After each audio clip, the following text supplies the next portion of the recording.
American Voice se complace en esta mañana en poder dar inicio a lo que de acá en adelante será nuestro medio de comunicación para toda la comunidad de alumnos y exalumnos que pues obviamente salen egresados de American School of Management o que actualmente están estudiando diferentes carreras. Voy a iniciar con una frase que a mí me gustó muchísimo y que yo creo que nos va a dejar marcado algo en nuestra vida y es: a quien no sabe se le puede enseñar, a quien no puede se le puede ayudar y a quien no quiere se le deja en libertad. La verdad es que es una frase muy bonita porque sabemos que todo depende de lo que nosotros decidamos. Mi nombre es Jorge Armando Chacón Martínez, mejor conocido como Jorge Chacón, egresado de American School of Management con una maestría MBA, y pues actualmente soy integrante del Comité Alumni, un comité alumni que nace en el corazón del Comité Ejecutivo de American con la intención de poder consolidar y hacer crecer la comunidad de alumnos y exalumnos, enriqueciéndolos con temas precisamente como este que hoy vamos a desarrollar, que tienen que ver con el crecimiento y el empoderamiento del liderazgo, y otros temas como política, macroeconomía y finanzas.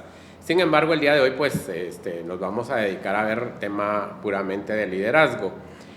Son varias actividades las que el comité tiene preparadas, sin embargo, de a poco se les van a ir dando a conocer, y hoy pues gracias a Dios es nuestro primer episodio de podcast. Así es que este tema autoliderazgo, emociones bajo control, decisiones con criterio, es un tema que yo creo que es sumamente importante para todos los que ejercemos liderazgo dentro de las empresas. Y hoy pues tengo a un invitado muy especial acá conmigo, Alejandro José Campos. Bienvenido. Alejandro José tiene una maestría en Administración y Desarrollo de Recursos Humanos. Es egresado con una licenciatura de la Universidad Landívar y tiene una maestría en Administración y Desarrollo de Recursos Humanos de la Marroquín. Él tiene una trayectoria muy buena, excelente. Pues él, en un momento yo le voy a dar el tiempo para que él pueda empoderarse con todo lo que él trae para poderlo comunicar. Pero quisiera iniciar un poquito diciendo que el liderazgo hoy se define erróneamente por cargos, por títulos o por alguna evidencia de resultados. Pero el liderazgo de primer mundo comienza con la capacidad de liderarse a uno mismo, especialmente en contextos de presión, incertidumbre o toma de decisiones complejas en ambientes constantemente volátiles. Las emociones influyen en cada decisión estratégica. Es por eso que el autoliderazgo y la inteligencia emocional se vuelven competencias críticas para líderes que actúan con responsabilidad, coherencia y visión alineados a valores, propósito y cultura organizacional. Así es que como pueden ustedes ver, este tema pues la verdad es muy especial para todos aquellos que ejercen liderazgo dentro de las empresas. Y Alejandro José no me dejará mentir que pues es un tema muy interesante. Así es que, Alejandro José, te doy la más cordial bienvenida. Me complace mucho tenerte conmigo acá este día en nuestro primer episodio, y te dejo el tiempo para que te puedas presentar y puedas empoderarte con todo eso que traes. Muchísimas gracias, Jorge Armando.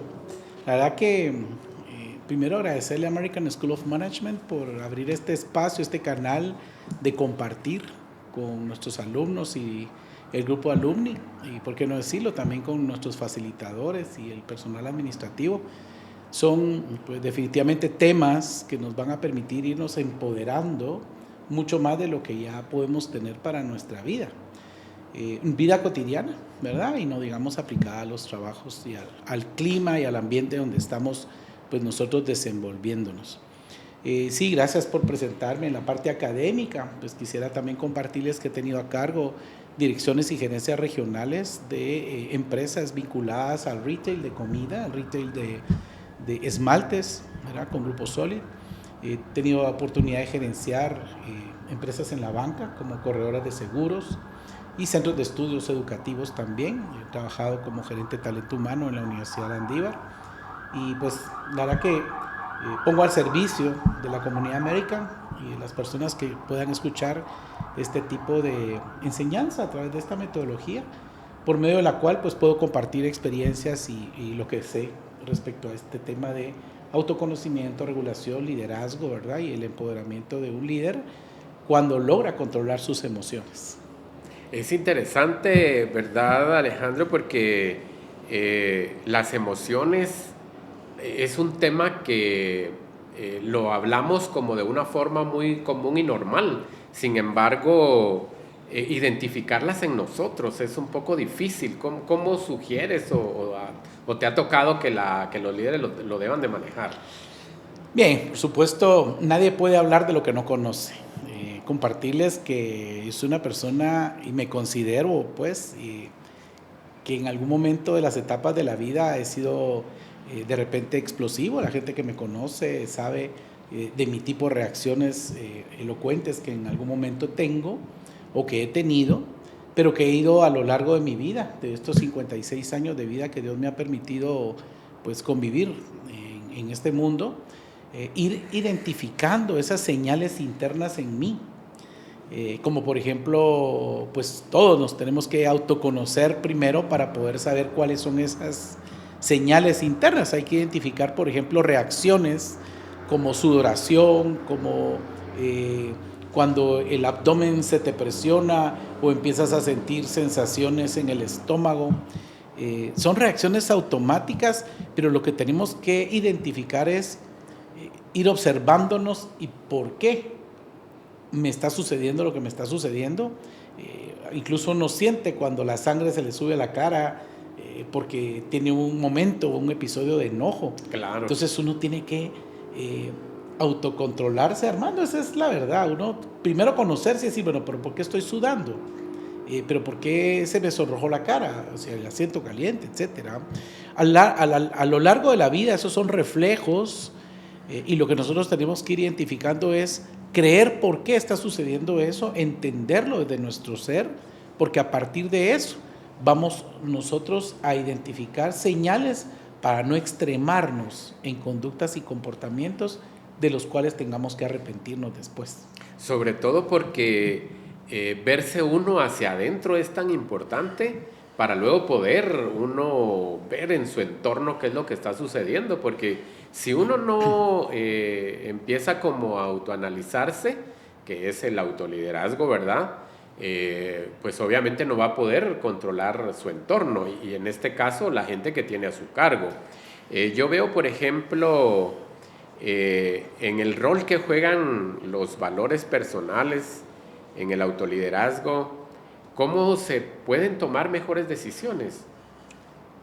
Bueno, la verdad que los valores van funcionando como una herramienta, ¿verdad? Es una herramienta que te puede ayudar a llevar un sistema de control, navegación, digámoslo, sobre cómo te vas a comportar, cuáles van a ser esas tendencias de conducta que tú vas a demostrar ante diferentes escenarios, ante diferentes emociones que te presionan.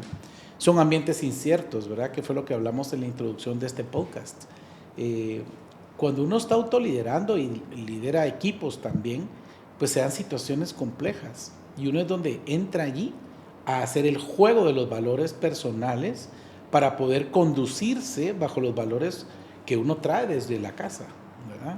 Y que obviamente va adquiriendo y va practicando a lo largo de la vida, como una coherencia entre lo que se dice y lo que se hace, para poder generar una credibilidad, que es otro valor, ¿verdad?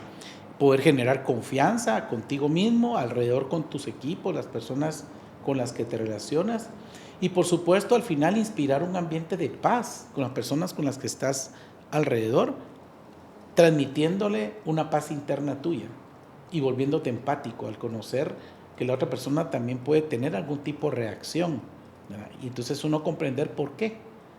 Pero ahí está la parte del juego de los valores que intervienen en la forma de actuar coherente entre lo que dices y lo que haces. Por supuesto, y eso en aras de lograr los resultados en equipo, ¿verdad, Alejandro? Porque de lo contrario, si uno reacciona mal, porque pues los valores no están bien definidos desde casa, obviamente las personas a las que les tienes que hacer ciertas solicitudes de trabajo no te van a responder como debieran. En ese sentido, el manejo de la inteligencia emocional, ¿cómo lo ves? Porque un líder de primer mundo debiera de conocer ese tema. Por supuesto. Mira, Armando, la verdad es de que uno se pone en juego, en el rodeo, llamémosle así, desde el momento que uno tiene contacto con otro ser humano, ¿verdad? Porque, pues de alguna forma, unos con otros nos interrelacionamos. Entonces, vamos a gestionarnos o autogestionarnos bajo la presión de una pregunta, bajo la presión, como tú mismo lo dijiste, Armando, de un pedido que alguien te hace a ti o un pedido que tú tengas que hacer o alguien del equipo de tu trabajo, y poder entender que detrás de eso tiene que haber un resultado.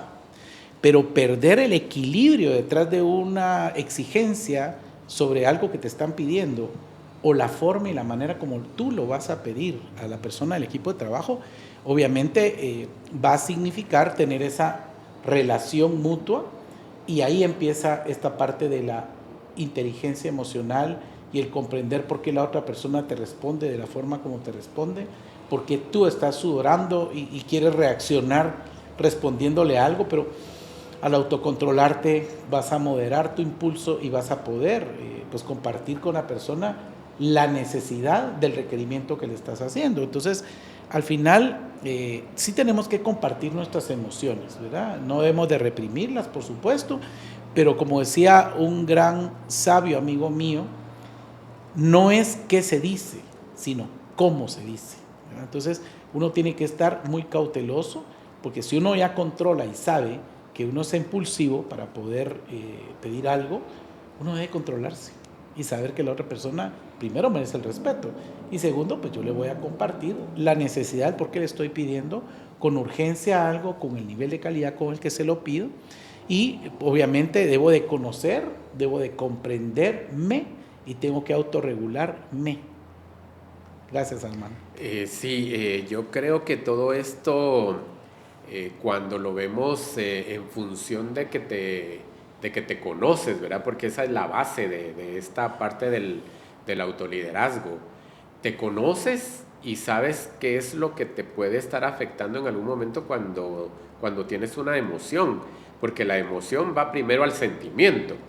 Tienes que tener cuidado porque si no manejas la emoción, entonces viene el sentimiento y es cuando sucede la parte de responder, independientemente de cómo vas a responder, de acuerdo al sentimiento que te ha causado la emoción. Si tuviéramos que hacerle en esta parte a nuestros oyentes, alumnos y exalumnos, alguna sugerencia, ¿qué les dirías ya como aplicado al trabajo?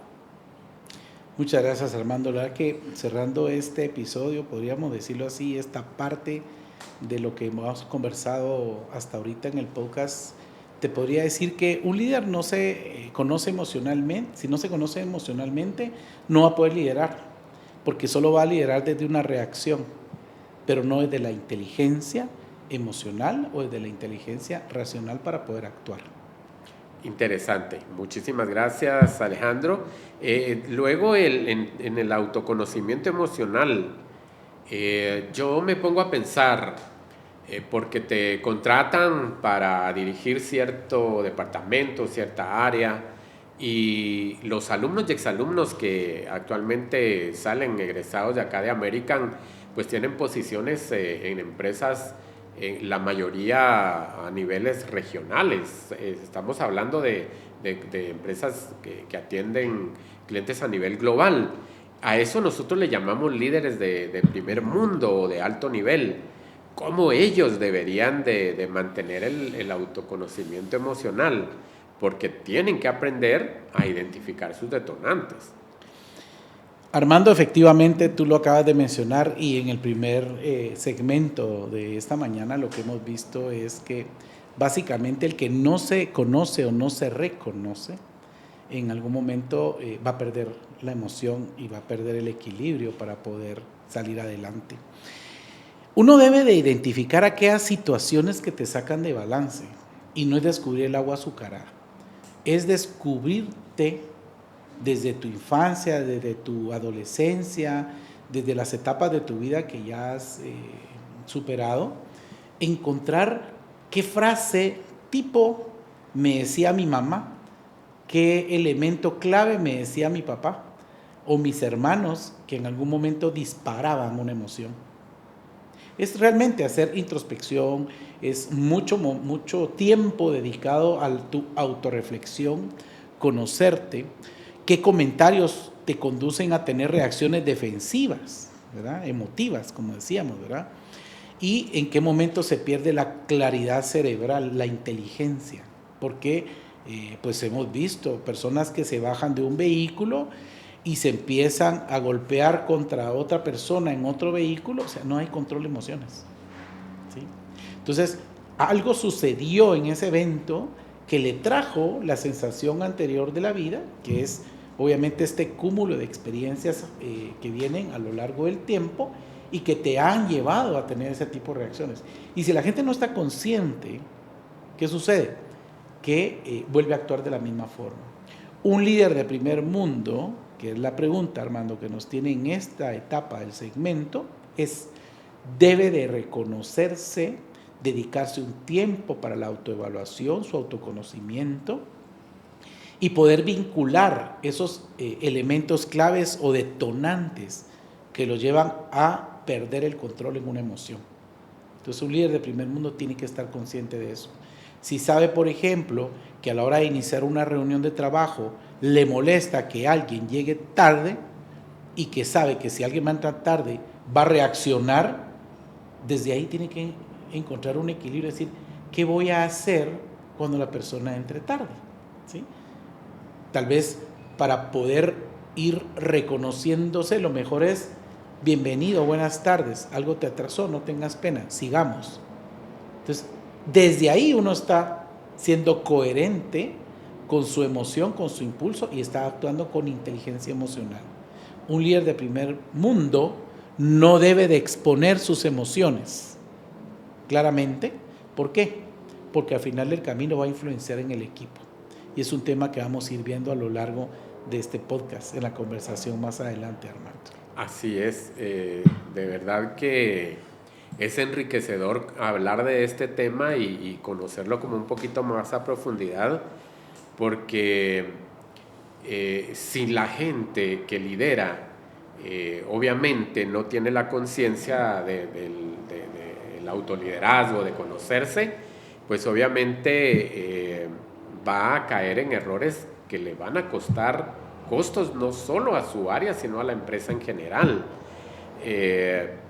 Yo creo, y escuchándote, que la respuesta a esta pregunta va a ser sumamente fácil, pero te la devuelvo, ¿verdad? ¿Qué impacto tendría la falta de autoconocimiento emocional en el liderazgo?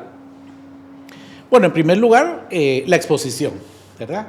Te vas a exponer frente a un grupo de trabajo que posiblemente, si tú eres el líder, van a decir: se descontroló, ¿verdad? Y si se descontroló para este elemento tan mínimo, ¿qué decisiones puede estar tomando en la alta gerencia o en el gobierno corporativo de la organización? Entonces, genera una pérdida de confianza. O sea, ese es básicamente el vínculo en el cual un líder se expone cuando no controla sus emociones. Lo otro es, hay un reconocimiento del grupo que te está, llamémosle así, juzgando o emitiendo un juicio de opinión respecto a tu reacción, que reconoce que no te autolideras, ¿verdad? Principalmente si todo el equipo está hablando el mismo idioma de la autogestión de la inteligencia emocional. Lo otro es que estamos proyectando también si de repente estamos con algún tipo de tensión, ¿verdad? Si venimos cargados con algún tema o hubo un detonante que provocó que te disparara la emoción. Por lo tanto, al final del camino, este tipo de emociones que no son autocontroladas o que no hay un autoconocimiento detrás de ellas, te expone como líder, ¿verdad? Y en segundo lugar, la organización, por medio de las personas, empieza a sufrir cierta crisis, un desgaste.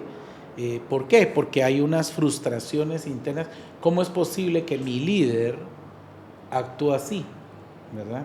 Entonces, mucho ojo, principalmente si somos personas expuestas ante la organización. Excelente.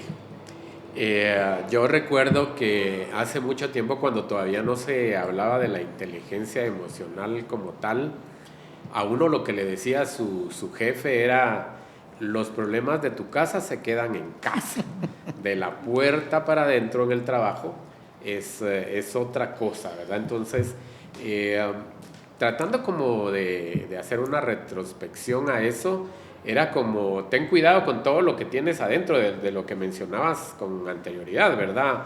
Todo lo que has vivido desde niño, joven, lo que te dijeron, porque eso lo debes de dejar de la puerta para afuera, aprendiendo hoy ya con el conocimiento de la inteligencia emocional, que es algo que tienes que manejar, que no es solamente de dejarlo en la puerta y ya, tienes que aprenderlo a controlar, ¿verdad? Yo veo que a veces, muchas veces, hay que tomar decisiones, aun cuando se tiene miedo, cuando hay orgullo. Tú sabes que hay muchas personas que, pues yo diría, me incluyo, que en algún momento sentimos orgullo, ¿verdad? Por X o Y circunstancia. Sí. Pero también hay que tomar decisiones bajo presión. ¿Cómo dirías que esto debería de manejarse? Bueno, Armando, esto básicamente es una invitación a todos los que estén oyendo el podcast. El autoconocimiento, la autogestión, la inteligencia emocional es como un músculo cuando uno va al gimnasio. O sea, uno tiene que practicar la misma rutina a manera de que ese músculo se fortalezca. ¿Qué sucede con un líder que no practica su inteligencia emocional? Y miren, la inteligencia emocional la practicamos desde que nos levantamos. Tú entras al baño y a ti te gusta que la pasta vaya de la orilla hacia la salida del tubo, pero la persona con la que vives, tu esposa, tus hijos, la pachan y la arrugan, y de repente eso te molesta. ¿Por qué? Porque en tu casa te enseñaron que tenía que ser ordenado y no. Entonces, desde ahí te puedes alterar. Entonces, tú tienes que saber, bueno, esto es lo que me altera, pero nadie se da cuenta. Al único que le afecta es a mí. Entonces, ¿qué hago yo? Lo corrijo. Lo corrijo para mí, porque es para vivir yo en paz. Obviamente, si yo les enseño a mis hijos y a mi esposa, miren, necesitamos hacer esto, estoy poniendo un ejemplo extremo, pues, claro. Pero obvio, empiezo yo a modelar desde la mañana, ¿sí? Que a mí me gustan los huevos revueltos, pero que no salgan así picoteados, sino que salgan todavía como tiernitos, ¿verdad? Pero como a todos vamos a comer del mismo sartén, y a unos nos gusta picoteados y a otros no, se hace de esta forma y aquí está a servir. O sea, yo voy poniendo anécdotas, ¿verdad? ¿Por qué pasa? Y entonces sí. Que al que no le gusta picoteado no se lo va a comer. Y eso es empezar a ejercitar la inteligencia emocional. O sea, estamos comiendo, comemos en paz, comemos tranquilos. Hoy le dieron gusto a otra persona, mañana me va a dar gusto a mí. Y entonces uno mismo va autogestionando sus emociones. Entonces resulta lo que tú decías, el orgullo, un poco la parte esta del temor, ¿verdad? Uno tiene miedo. Miren, el principal miedo que uno tiene en la vida es el miedo al fracaso. Pero el fracaso, ¿quién tiene un parámetro de decir la persona es exitosa o está fracasada? Solo es uno que se lo pone, ¿sí? Entonces, uno debe saber que el éxito va a ir dependiendo de esos pequeños pasos que es en la vida. Y le puedes llamar éxito a tener dinero, le puedes llamar éxito a vivir en paz, le puedes llamar éxito a tener empresas, le puedes llamar éxito a ser una persona realizada porque da clases, porque comparte sus conocimientos, o una persona que simplemente vive feliz y no fastidia a nadie. Entonces, el éxito cada quien se lo va marcando. Y algo muy interesante, a uno le da miedo y a veces tiene mucho orgullo cuando dirige empresas, ¿sí? O tiene un equipo a cargo, una gerencia a cargo, y uno ofrece, mira, el EBITDA de este año yo lo tomé con 4% y lo voy a llevar a 7%. O sea, tengo un reto detrás de eso, tengo un orgullo detrás de mi palabra, tengo un equipo comprometido, tengo mi palabra en la gerencia para cumplir con esta cifra. Entonces sucede que detrás de eso uno genera un estrés increíble. Entonces tiene que tener uno mucho cuidado porque uno debe de ir reconociendo esas emociones que te llevan a vivir momentos de estrés que tarde o temprano te pasan la factura en salud. Entonces, como les decía, para autoconocernos necesitamos espacios de tiempo de meditación, respirar profundo, saber que la decisión que voy a tomar, qué tipo de trascendencia tiene con personas, porque a veces hay decisiones que uno toma donde va a tener que recortar personal, por decir un tema, ¿verdad? O sí, que va a necesitar tener un elemento de tiempo que de alguna forma va a extender el cumplimiento de un objetivo a lo largo del tiempo. Entonces uno tiene miedo. Entonces lo único que tiene que hacer uno es reconocer hasta dónde llega el límite de mi decisión, autoconocerme, respirar, o sea, meditar, entender. Incluso si uno necesita tiempo, quedarse callado. Quedarse callado no es malo, es un control de emoción. Entonces es de suma importancia conocernos, Armando. Y obviamente que las decisiones que se vayan tomando no sean emocionales, sino sean racionales y entendiendo el impacto de cada una de las decisiones. Gracias. Sin duda alguna, cómo reaccionamos tiene mucho que ver con nuestro temperamento, ¿verdad, Alejandro? Nuestro temperamento obviamente marca muchas veces el cómo nosotros respondemos ante ciertos eventos o cómo gestionamos inclusive nuestras emociones, ¿verdad? Porque obviamente no es lo mismo ver a una persona estresada cuando su temperamento es muy tranquilo, ¿verdad? Es tipo sanguíneo, flemático, a una persona colérica, ¿verdad? Una persona colérica pues obviamente va a tener diferentes formas de cómo maneja sus emociones. Esto a mí me lleva a pensar mucho en que regular las emociones en ambientes de alta presión a veces no es tan fácil, ¿verdad? Porque depende mucho de cómo somos nosotros, de cómo, si somos coléricos, cómo vamos a reaccionar ante las emociones que tenemos. Y a mí me gustaría que en ese sentido, porque todos tenemos ego, todos corremos el riesgo del miedo al error, ¿cómo pudiéramos tratar de mejorar eso cuando nos conocemos en el temperamento, ¿verdad? Porque muchas de las personas a veces no nos conocemos en temperamento y sí es bien importante. ¿Qué nos podrías decir en ese aspecto, Alejandro? Bueno, definitivamente el autoconocimiento es la clave del éxito de cualquier profesional y de cualquier persona. O sea, esto no solo aplica a los líderes. O sea, estamos hablando de líderes de primer mundo en este podcast, pero el liderazgo de primer mundo empieza desde el liderazgo de la persona sin necesidad de tener un título o una posición estratégica en una organización. Entonces, el autoconocimiento, el poder reconocerme y conocerse, ¿verdad? Para poder ser empático con el resto de las personas en el ambiente. Si tú no te conoces, no puedes controlar tus emociones. Entonces, y perdón, te hago un paréntesis. Sí, sí es importante que aunque no todos tenemos la oportunidad de que se nos pase un test de temperamento, sí todos deberíamos de conocer nuestro temperamento, porque sí ayuda, ¿verdad, Alejandro? Por supuesto, es que mira, es clave, porque si yo no reconozco qué elementos desde mi psicología personal me afectan para relacionarme con los demás, yo no voy a saber hacia dónde puedo conducir el timón de mi vida en las emociones, que fue la primera pregunta que me hiciste en este podcast. Tú me dijiste, Alejandro, ¿qué es el autoconocimiento, el autoliderazgo, la inteligencia emocional? Es una herramienta, y esa herramienta se complementa con todos los diferentes elementos de conocimiento personal.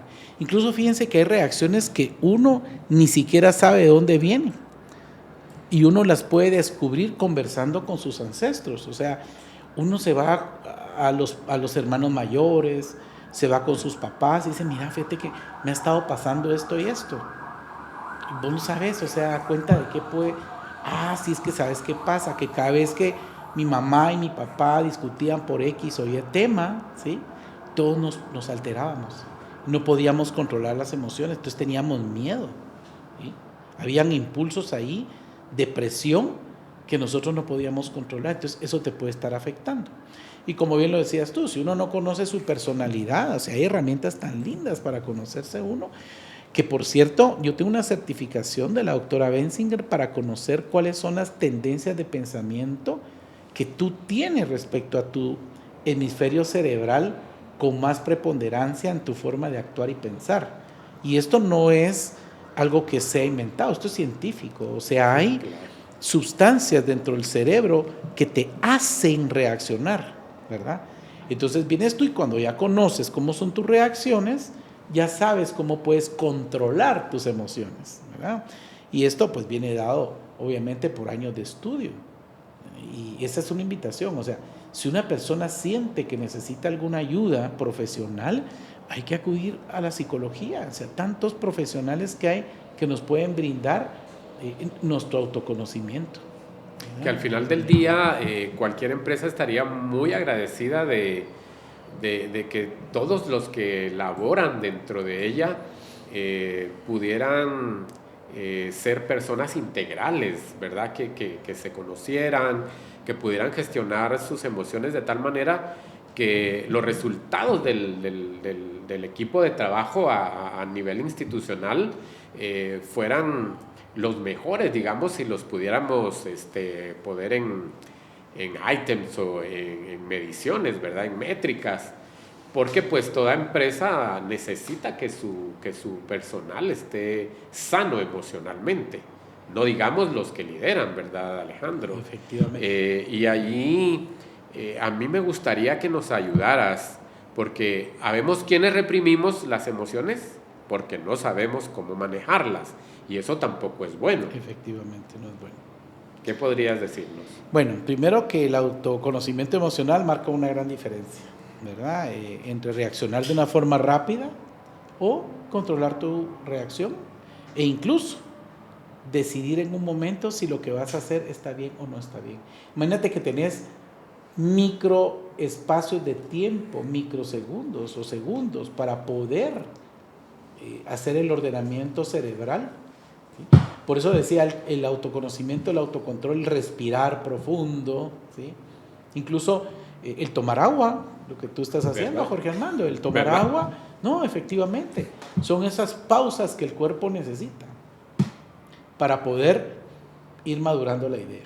Pero uno tiene que estar consciente y eso es lo lindo de la meditación, porque la meditación te lleva a estar consciente hoy y ahora, dice, ¿verdad?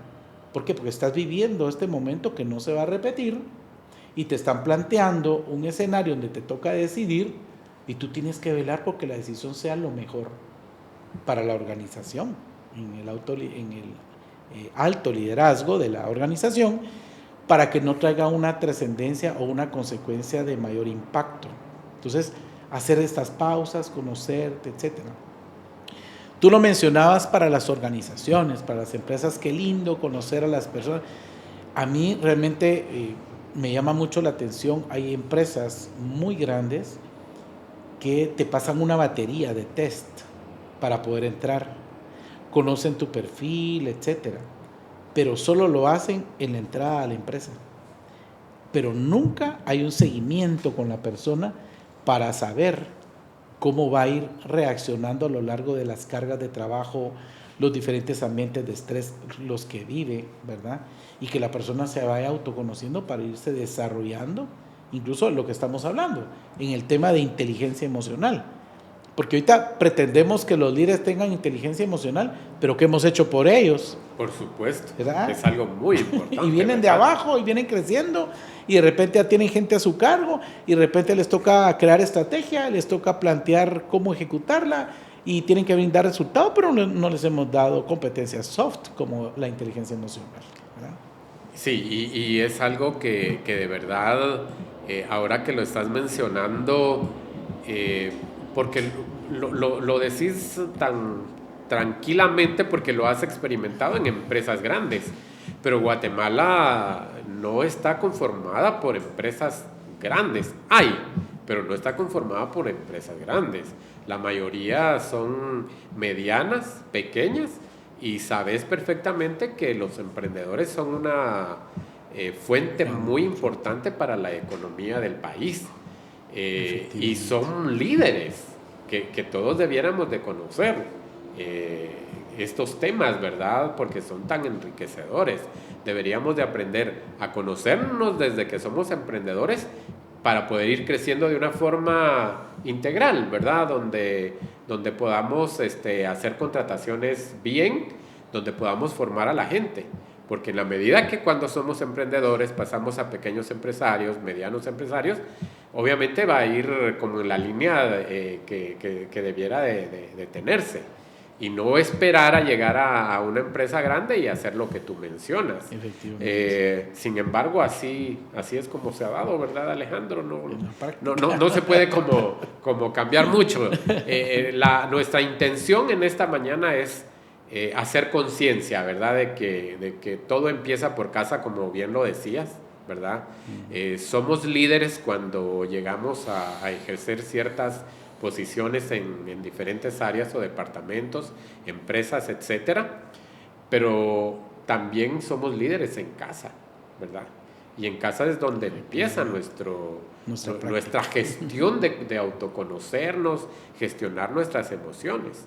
Porque si hablamos ahora de cultura organizacional o de empresa, pues también tenemos una cultura de casa, ¿verdad, Alejandro? Efectivamente. Y ahí, pues, empezamos ahora, ¿verdad?, a ver el autoliderazgo y la cultura organizacional, que es un tema también tan especial porque si hablamos de quiénes somos, de cómo somos, de dónde venimos, que lo has dicho muy bien, ¿verdad?, a través de tu experiencia y todo lo que has recorrido, también hay una cultura organizacional, ¿verdad? También cuando llegamos a una empresa, la empresa tiene ciertas costumbres, tiene cierta forma de hacer las cosas que ya pues el colaborador, el asociado colaborador, tiene que empezar a conocer cómo va a irse desarrollando y creciendo dentro de esa cultura.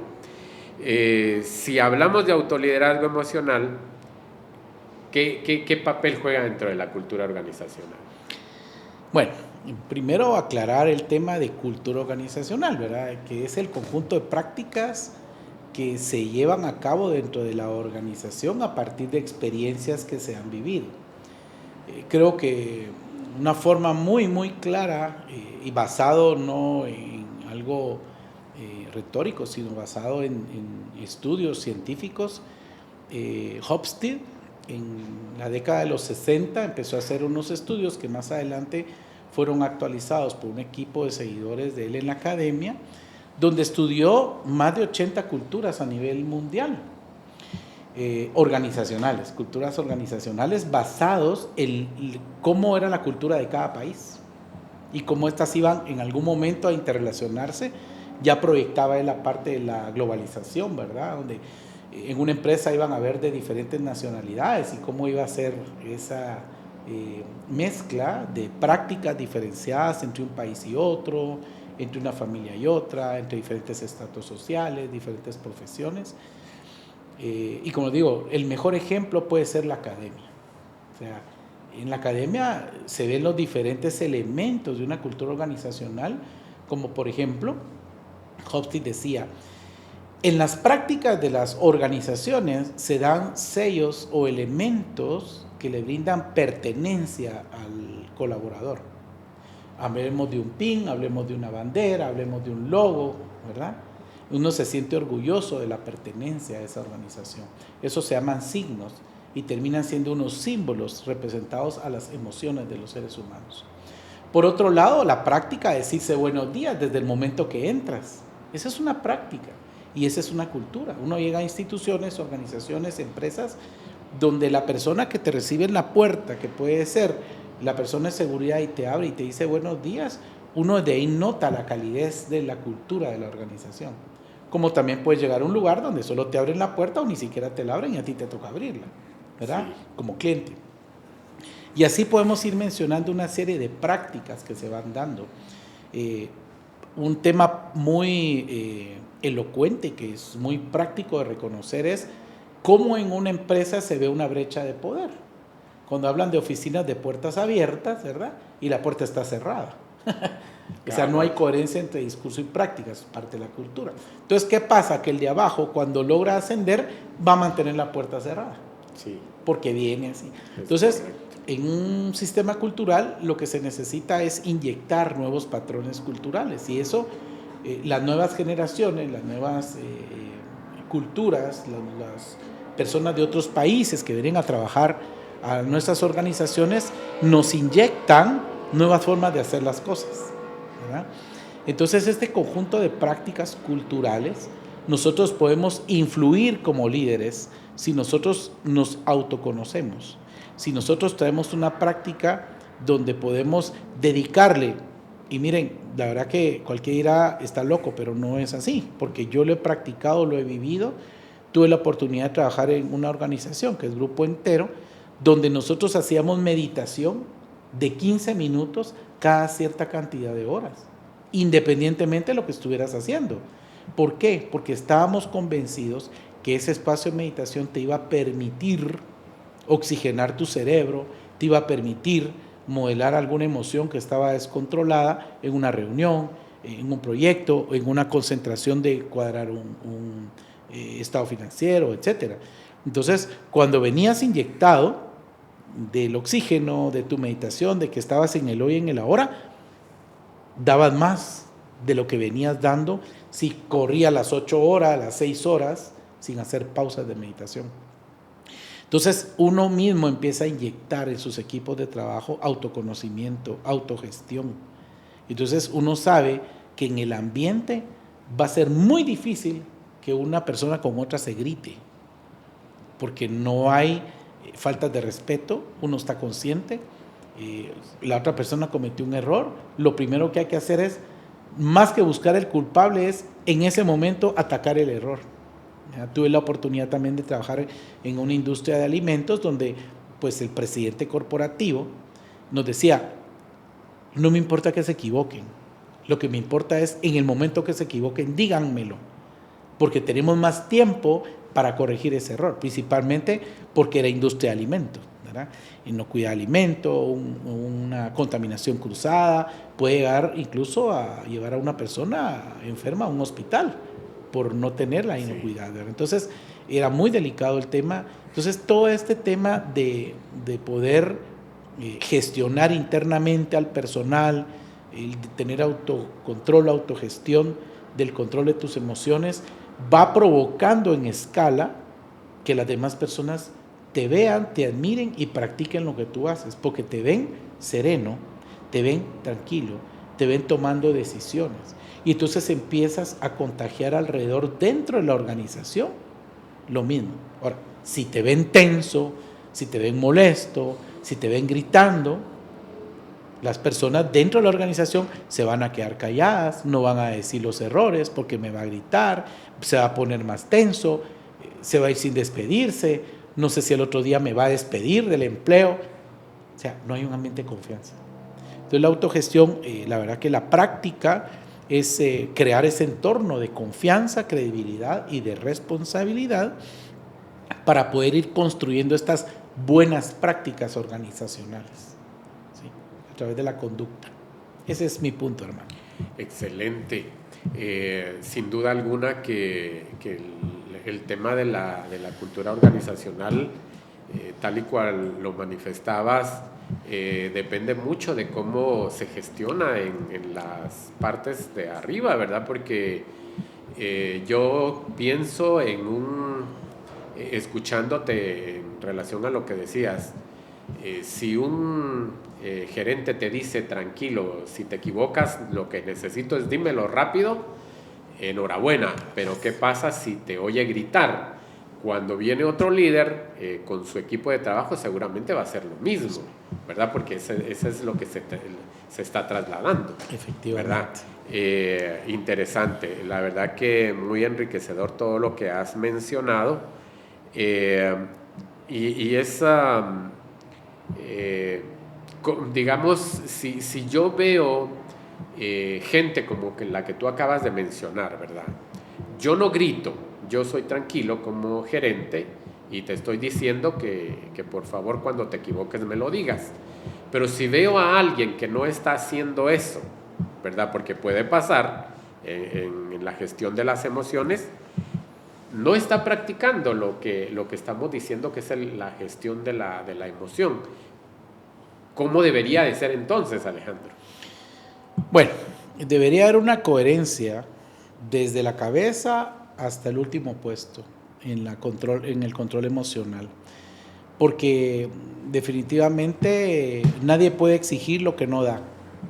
Entonces, si el líder lo da, tiene todo el derecho y la obligación de exigirle a sus segundos, a sus terceras líneas de mando, que deben de autogestionarse y autocontrolarse. Debe haber una coherencia entre la práctica y el control emocional.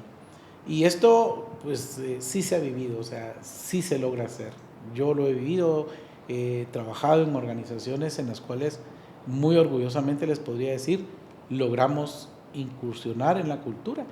Y ¿sabes qué es lo más importante? La misma cultura se encarga de sacar bajo presión a aquellas personas que no entran en las prácticas.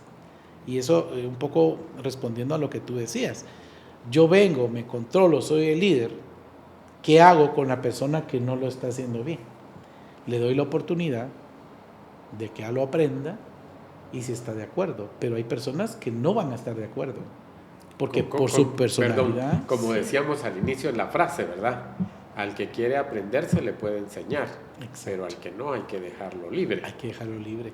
Y esa libertad importantísima, Armando, donde uno bajo la línea de la libertad le puede pedir a la persona que se retire de la organización, porque no está siendo coherente con lo que nosotros difundimos en la filosofía de respeto, de los valores, etcétera.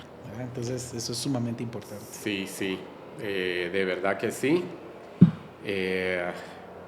Creo que si los que nos están escuchando han estado valorando todo esto que hemos estado platicando, al final del día lo que deberíamos de buscar todos en aras de crecer y de ser mejores es tomar todas las ideas y irlas como priorizando, ¿verdad? Y pidiendo auxilio en el caso de que no las estemos viviendo, porque es muy importante que la gestión de nuestras emociones la podamos ejercer de alguna manera. Si no tenemos el suficiente conocimiento de qué es la inteligencia emocional, podamos aprender de eso, ¿verdad? Porque realmente va a ser de mucho beneficio para nosotros, para los que están en nuestro entorno, porque como bien lo hemos hablado, no solo es en trabajo, viene desde casa. Sin embargo, oyéndote hablar, ¿qué podrías decir, Alejandro, de los directivos? ¿Cómo podrían ellos ayudar a los líderes para que puedan hacer su trabajo de una mejor forma en cuanto al control de sus emociones? Porque tienen que tomar decisiones con criterio y eso es lo que queremos, ¿verdad?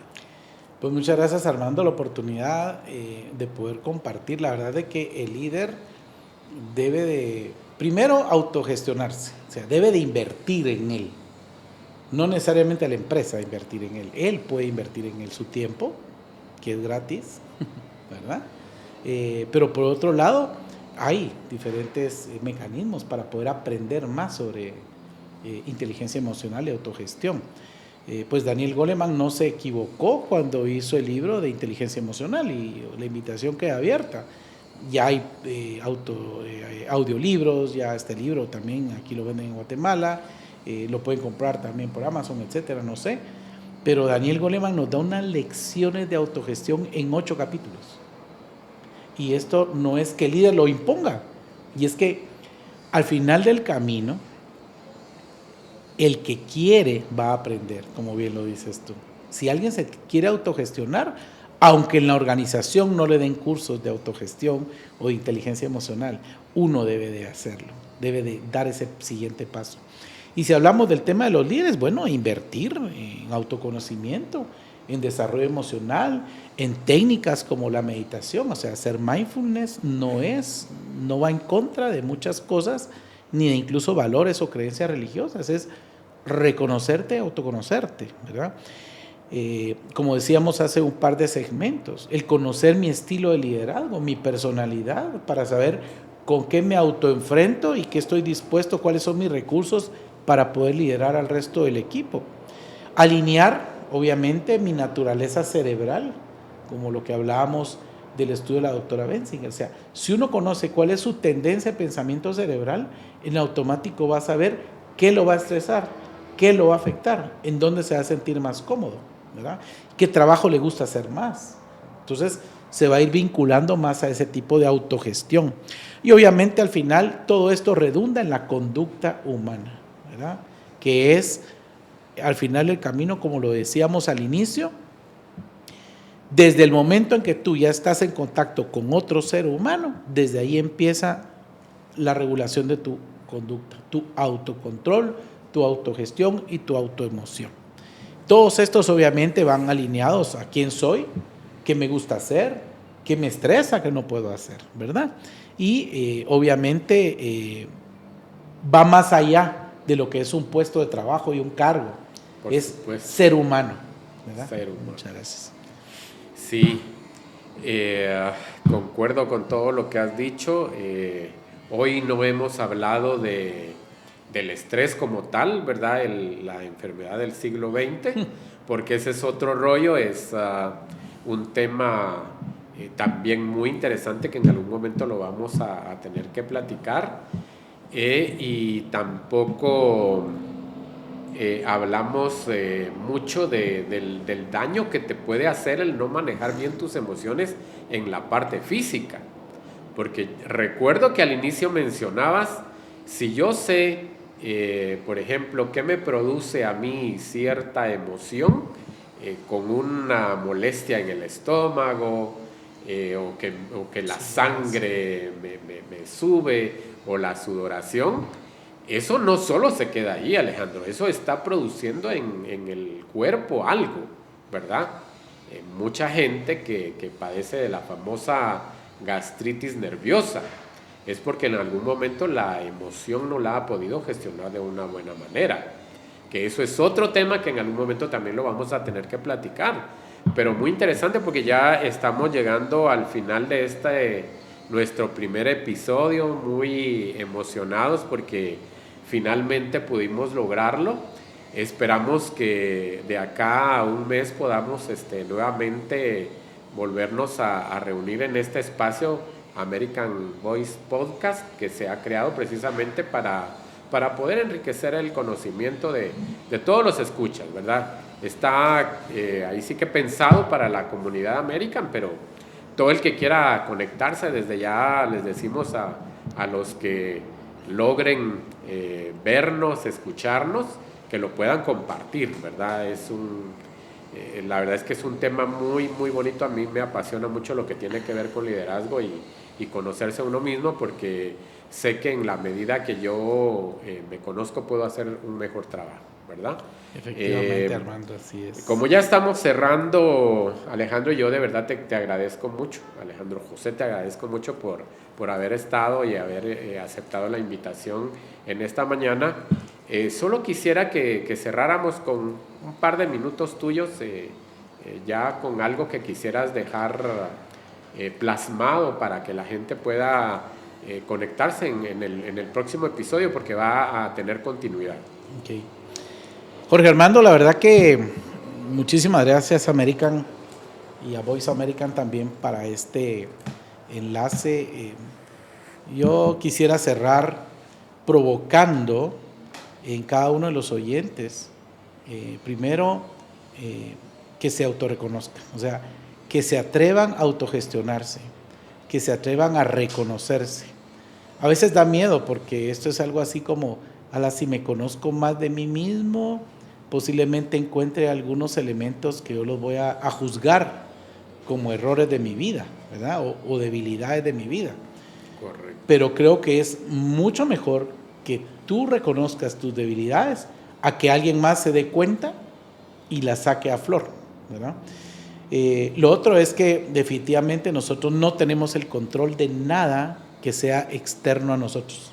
O sea, eso quiere decir que el liderazgo firme no nace de controlar las cosas de afuera. El liderazgo firme nace del autocontrol, de la autogestión, de las emociones, de poder tener inteligencia a la hora de poder vivir una emoción y saber cómo actuar frente a ella. Entonces diríamos que el liderazgo firme nace del dominio interno de cada ser humano, ¿sí? Y el autoliderazgo emocional pues permite, en redundancia, tomar mejores decisiones, sin arrebatos, sin emociones, sin picos, ¿verdad?, críticos de qué es lo que a mí me altera o me afecta, sino que me permite ir construyendo una cultura personal, cómo yo me voy a comportar frente a X o Y situación, pero consciente de mí mismo, ¿sí? Y es una construcción sana de mi convivencia humana con las personas que van a convivir conmigo, que van a interactuar conmigo, que se sientan bien a la hora de estar conmigo, ¿verdad? No que se sientan personas que van a venir a ser humilladas, rechazadas, o etcétera, ¿verdad? Así es de que sostener los resultados en el tiempo es definitivamente que el control emocional nos lleve a la mejor toma de decisiones en el planteamiento estructural de una organización para poder llegar con visión, con misión, con objetivos, a estrategias propias de liderazgo dentro de las organizaciones, porque eso va a redundar en todos los colaboradores y en la cultura que se esté permeando dentro de la organización con los seres humanos autocontrolados. Jorge Armando, eso sería. Excelente. La verdad es que muy agradecidos por este espacio, por este tiempo, por la aportación que nos ha dado el magíster Alejandro José. Tenemos tema para el próximo episodio: gestión estratégica de conversaciones difíciles. Ese va a ser el tema para nuestro próximo episodio. Les queremos dejar desde ya la invitación para que puedan hacer que esto sea creciente, difúndanlo en las diferentes plataformas pues que American les va a estar compartiendo. Y yo nada más decirles que agradecemos mucho la atención a este podcast, que pensemos siempre en lo que decía el magíster Alejandro José: antes de ser líderes somos personas, y en la medida que nos conozcamos, creo que vamos a hacer un mejor trabajo, tanto en el entorno donde nos desarrollamos de forma familiar, así como en el trabajo que pues tenemos en cada una de las empresas, ya sea que las dirijamos o que trabajemos en relación de dependencia. Pero esto ha sido todo por el día de hoy. Muchísimas gracias y hasta la próxima. Gracias, Alejandro. Muchas gracias, Jorge Armando.